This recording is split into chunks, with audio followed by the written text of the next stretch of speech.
जम्मू कश्मीर के पहलगाम में मंगलवार को आतंकी हमला हुआ। इसमें देश के अलग अलग राज्यों से पहुंचने वाले सैलानी मौजूद थे।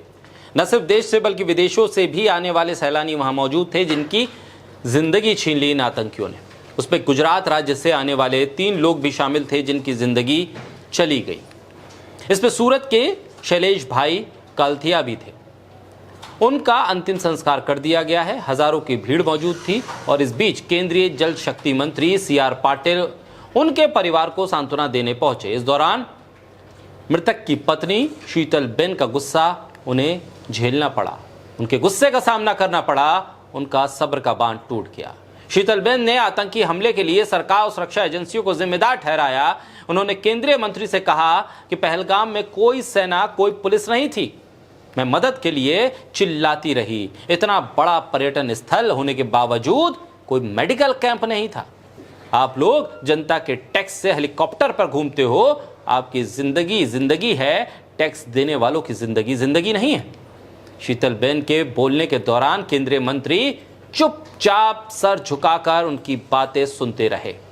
बाद में उन्होंने कहा कि हाँ बहन, जरूर हम आपको न्याय दिलाएंगे। इस पर शीतलबेन ने कहा कि बिल्कुल नहीं, हमें अब सरकार पर भरोसा नहीं, हमें मोदी सरकार पर भरोसा नहीं है। पहले भरोसा था, इसलिए हम पहलगाम गए। 44 साल के शैलेश भाई सूरत शहर के चुकुवाड़ी इलाके के रहने वाले हैं। वो स्टेट बैंक ऑफ इंडिया में मैनेजर थे। 4 साल पहले ट्रांसफर के चलते मुंबई चले गए थे। वो अपनी पत्नी और 2 बच्चों के साथ पहलगाम घूमने गए। अब आतंकी हमले का निशाना बन गए। केंद्रीय मंत्री वहां सर झुकाकर शीतलबेन के गुस्से को सुनते रहे। शीतलबेन ने केंद्रीय मंत्री से कहा कि पहलगाम में कोई सुविधा नहीं थी, कोई सेना, कोई पुलिस नहीं। जब बड़े नेता या VIP आते हैं तो उनके पीछे कितनी गाड़ियां होती हैं। नेता जिस हेलीकॉप्टर से चलते हैं कि सिर्फ टैक्स देने वालों के दम पर वो चलता है। आतंकवादी हमारे सामने आते हैं, हिंदू मुसलमान पूछकर सिर्फ हिंदुओं को गोली मार देते हैं। सेना क्या कर रही थी? वो इतना बड़ा पर्यटक स्थल है, फिर भी वहां कोई सेना का जवान, पुलिस वाला या कोई मेडिकल सुविधा नहीं। अगर मोदी सरकार सारी सुविधाएं सिर्फ अपने लिए रखना चाहती है तो आज से कोई भी इस सरकार को वोट नहीं देगा।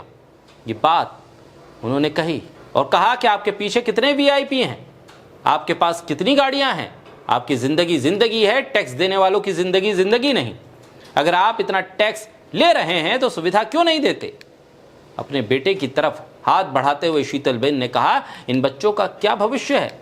मैं अपने बेटे को इंजीनियर, बेटी को डॉक्टर बनाना चाहती हूं। अब कैसे बनाऊंगी? मुझे न्याय चाहिए। मेरे लड़के का भविष्य खराब नहीं होना चाहिए, मुझे न्याय मिले।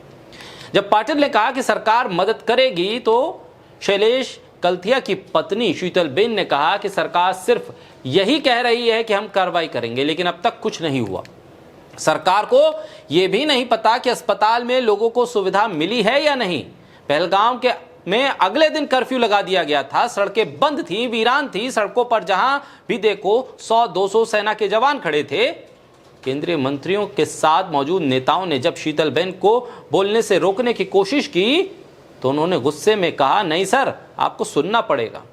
जब सब कुछ हो जाता है तो हमारी सरकार आती है और फोटो खिंचवा कर चली जाती। सरकार कहती है कि सेना के अधिकारी आए थे, पुलिस के अधिकारी आए थे। बाद में आकर आप लोग क्या करते हैं? मुझे बस न्याय चाहिए, सिर्फ अपने पति के लिए नहीं बल्कि उन सभी लोगों के लिए न्याय चाहिए जिन्होंने वहां अपनी जान गंवाई। दिक्कत कश्मीर में नहीं है, हमारी सरकार में है, सुरक्षा में है। आप कश्मीर का नाम बदनाम कर रहे हैं। वहां इतने सारे पर्यटक थे, लेकिन कोई सेना, कोई पुलिस या मेडिकल कैंप नहीं। हम सरकार और सेना पर भरोसा करके घूमने गए। हमारे बच्चे सेना को देखकर सलाम करते हैं, लेकिन वही सेना कहती है कि तुम यहाँ क्यों आए हो? अगर हमारे देश की सेना ही ऐसा कहेगी तो और कौन कौन क्या नहीं बोलेगा। ये पूरी आप बीती शीतलबेन की केंद्रीय मंत्री के सामने जब सुनाई दी तो सन्नाटा पसर गया। केंद्रीय मंत्री के पास शब्द नहीं थे। CR पाटिल खामोश सर झुकाए मुजरिम की तरह खड़े रहे। शीतलबेन ने सवाल किया, अगर यही सब होना था तो फिर अब की बार मोदी सरकार का सपना क्यों सजोया गया था? 2014 में सपने क्यों दिखाए गए थे? 370 हटने के बाद के हालात बदल जाएंगे, सब कुछ बदल जाएगा, नोटबंदी से सब कुछ सही हो जाएगा। ये ख्वाब क्यों सजोए गए थे? गंभीर सवाल है। सरकार को चिंतन करना चाहिए, मनन करना चाहिए और कम से कम अगली बार ऐसी कोई घटना इस देश में ना हो, ये भी सुनिश्चित करना चाहिए।